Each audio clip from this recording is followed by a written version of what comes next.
Israel's encounters with its neighbors, where it was just a massacre. There was no military component to it, and for that reason it was a kind of turning point. It's simply impossible any longer to defend Israeli policy and to call yourself a liberal. If you follow the actual coverage, there were only a handful of people who came out swinging Israel's defense.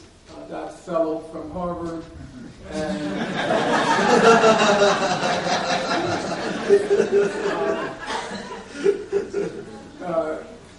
a couple of others.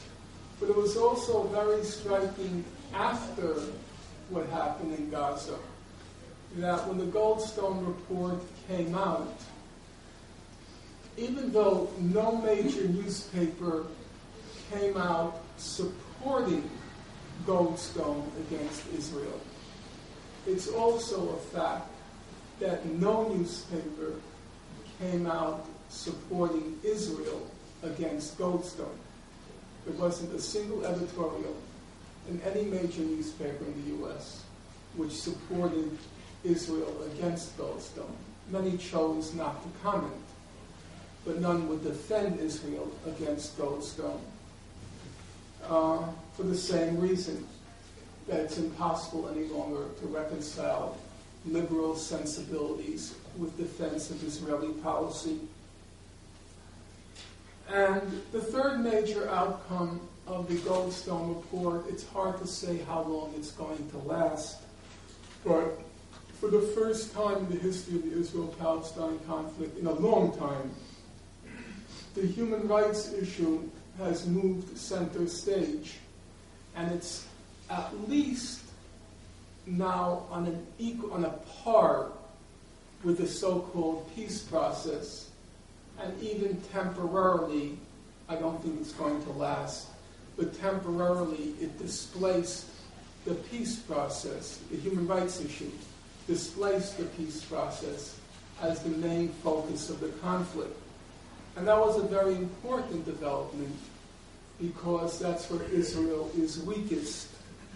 And if you look at the history, just to briefly go through it, on the history of the human rights issues, take for example the question of torture. If you open up now Israeli books, histories by Israelis, you take for example Benny Morris's book Righteous Victims, or Tom Segev's book on the 1967 war, they both say that they acknowledge Israel routinely tortured Palestinian detainees from right after June 1967. But for those of you in this room who go back a ways, you will remember that well into the 1980s, no human rights organization, let alone the media, would acknowledge Israel's use of torture. It was simply unsayable. I'm not sure if it was unthinkable, but it was unsayable. And that includes Amnesty International. Amnesty was very careful never to use the word torture when it came to Israel. In the 1980s, Amnesty had declared the 1980s the decade to end torture, and it put out a famous book was called Torture in the 80s.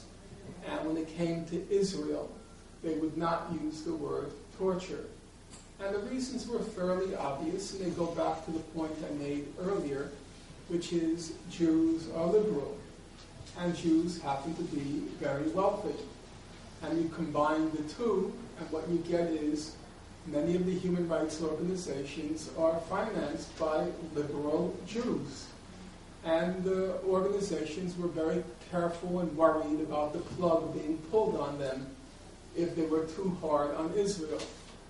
Now things started to change with the first Intifada, and they changed basically for two reasons. Number one, the torture of Palestinian detainees became epidemic. All of the human rights organizations subsequently wrote that Israel's torture of Palestinian detainees was routine, methodical, and systematic. And the numbers were quite staggering. The estimates are between 20 and 30,000 Palestinian detainees were tortured between 1987 and 1993. So the problem had now reached epidemic proportions. And number two, for the first time, Israeli human rights organizations, most importantly B'Tselem, start to document Israeli use of torture. And so the main human rights organizations, Amnesty, and now, in addition to Amnesty, Human Rights Watch, they had a moral cover. They can always say, as they did, well, B'Tselem is saying this. And so they began to document Israel's human rights abuses. And not just torture, but a large number, the house demolitions, the curfews, and so on and so forth. The problem was, this began roughly in 1990. The problem was they produced, in many cases, excellent reports, irrefutable, very impressive research, but nobody read them. They just collected dust. And the media would continue to report, well, Palestinians say this, Israelis say that, who knows what the truth is? But of course, there was another source they could have gone to. They could have gone to the human rights organizations. That was all scrupulously ignored and avoided. Well, what happened with the Goldstone report is, for the first time, and we don't know yet how long it will last, but for the first time, the human rights reporting on Israel and Palestine has become politically consequential. It now has real repercussions and real consequences.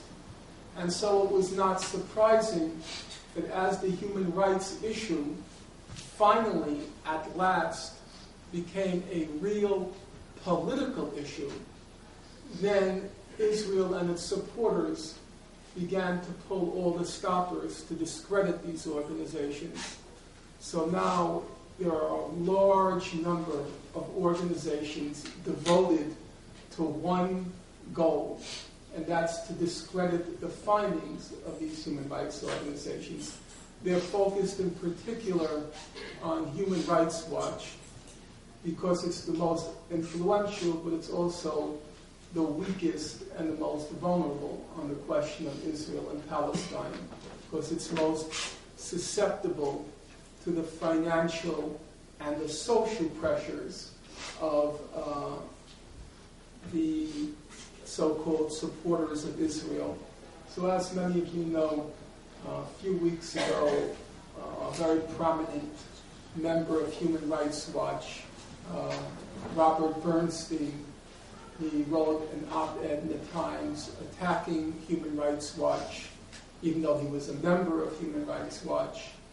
Then Elie Wiesel and Alan Dershowitz began this jihad against Human Rights Watch. And all for the same reason, because they recognize now that the human rights findings in organizations can no longer be ignored. As I said, it's hard to gauge how long this will last, because already you see a shift occurring, and we're back to that fatuous peace process, and the claim, to talk about will the Palestinians declare a state, and all of this nonsense, which I think is regrettable.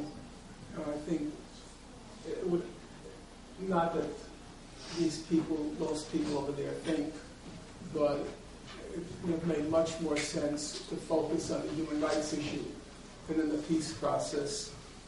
Well, the last thing is, what does it all mean for us?